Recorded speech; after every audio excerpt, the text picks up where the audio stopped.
Welcome back to ATL Day Ones. I'm Tanitra, that's Jarvis, and we appreciate you guys coming back to rock with us to talk Hawks. And Yes. you can always listen to us on any audio platform out there. We are there. And also, you can check us out on YouTube. So give us a follow, give us a like, and definitely subscribe to our channel so that you can not only get a daily dose of ATL Day Ones, but you can also get a daily dose of everyone who is in the Locked On Sports Atlanta network. So check us out. We appreciate you checking us out so far and sticking with us in our inaugural run for the podcast. But let's get to it.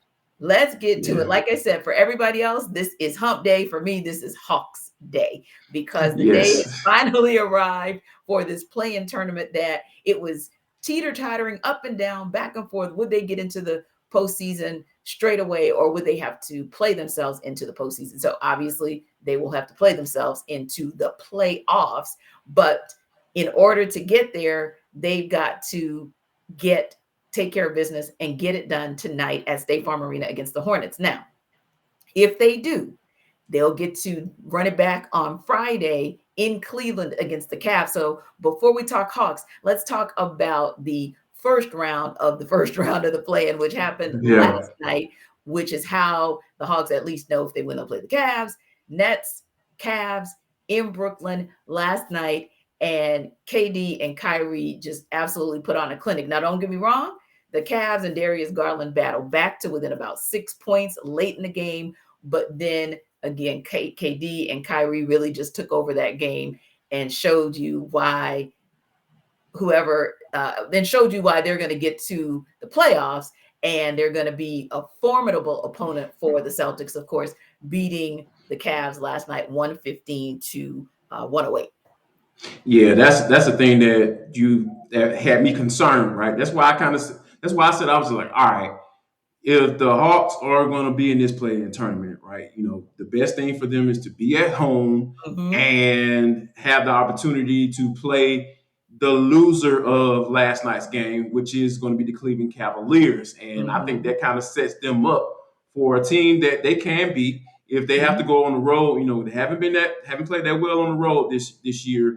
I think that if you're going to have to in a must-win game going on the road, I think the best bet for them was to go up against a team like the Cleveland Cavaliers, who kind of still dealing with some injuries and still has Mm-hmm. some knickknacks here and there.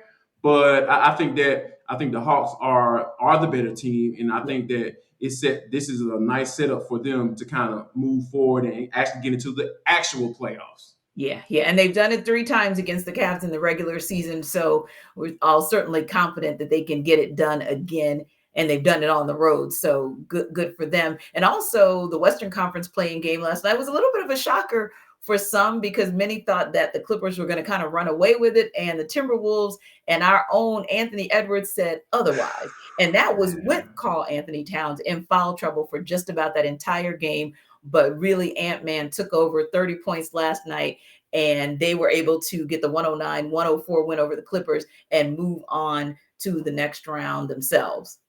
And when you think about it though, like I'm not surprised Mm, because here's the thing with Anthony Edwards, right? Coming out in that draft, a lot of people were talking about, well, we don't know who's going to be the best player in this draft, and we yeah, don't know who the number one pick is going to be. I'm right. like, you sitting up here looking at how he performed at Georgia Mm-hmm. with who he had as his head coach. You're going Yes. to sit up here and question what his capabilities are based off of the results from him being at Georgia, Mm-hmm. not playing football, playing basketball for the Georgia Bulldogs. No, Yeah.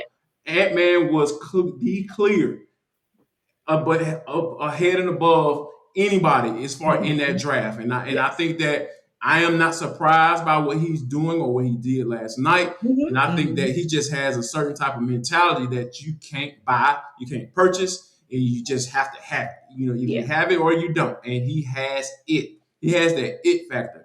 From a personality standpoint, when you put a microphone in front of his face, Mm-hmm. everybody's trying to figure out, okay, what is this dude going to say? Minnesota Timberwolves have a jewel.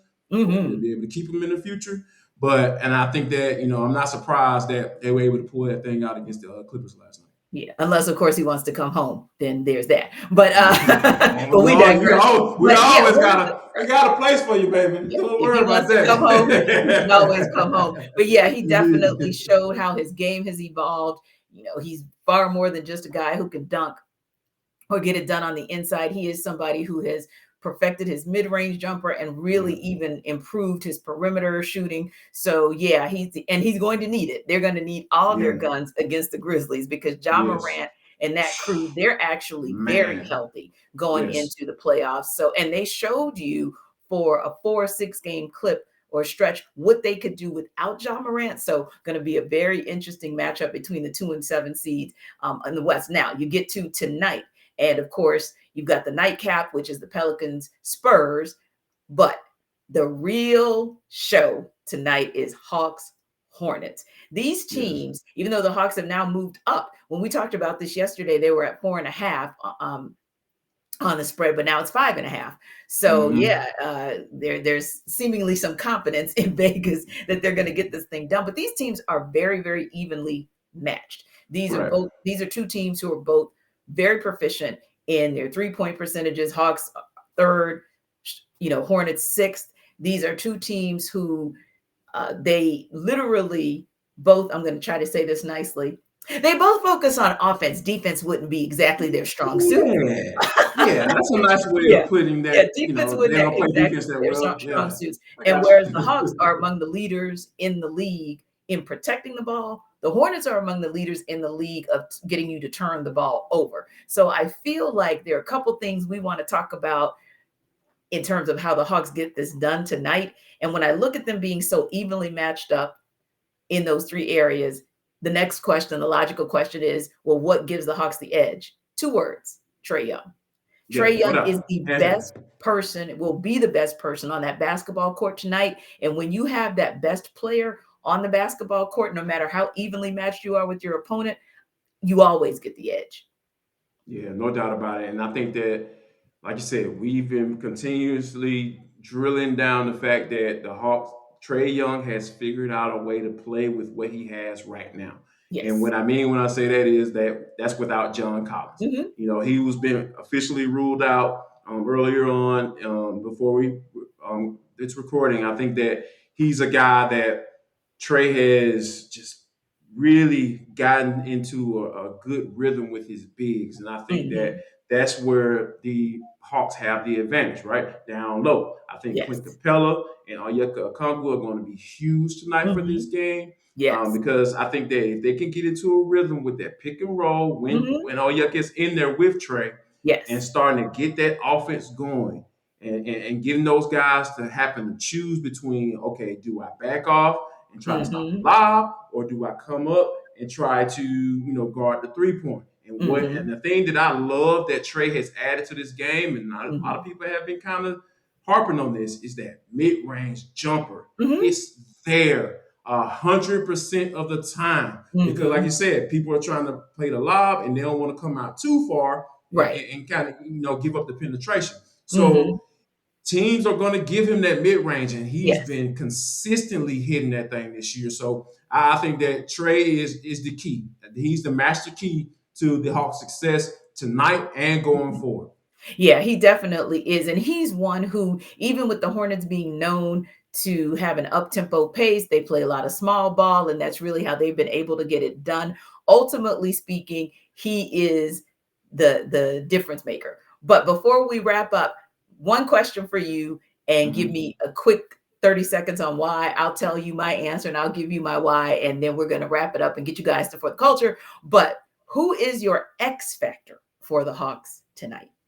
Bo, Bogdanovich. I think in order for them to, he's the leader of the bench mob, right? He's the leader. He's the guy that gets it going on offense in that second unit. And I think that Bowie is the key. He has to get it going, get that shot going, because if he does, it might be lights out for the Hornets.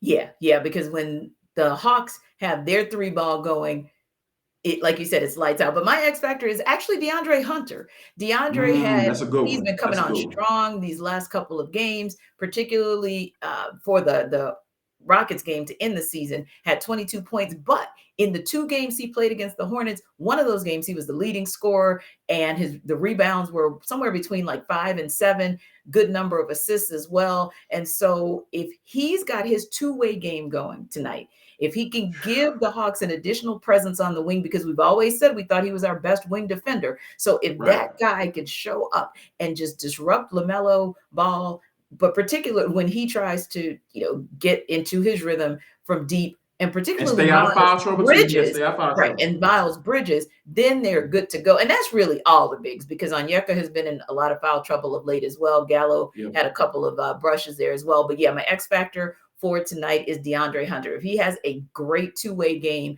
then I feel confident that the Hawks can get this done. Now, when we come back, it's for the culture. We've got some interesting stories for you tonight, or one of the things today, rather, one of the topics that has been interesting, debated a lot since this came into inception in the NCAA is the NIL. And what is it that can be done? How do you police it? How do you make sure that it is fair and equitable? So we're going to talk about what one school was able to do to try to make it fair and equitable for all. It's ATL Day Ones. Jarvis, Tanitra, come back and join us, and we'll talk for the culture.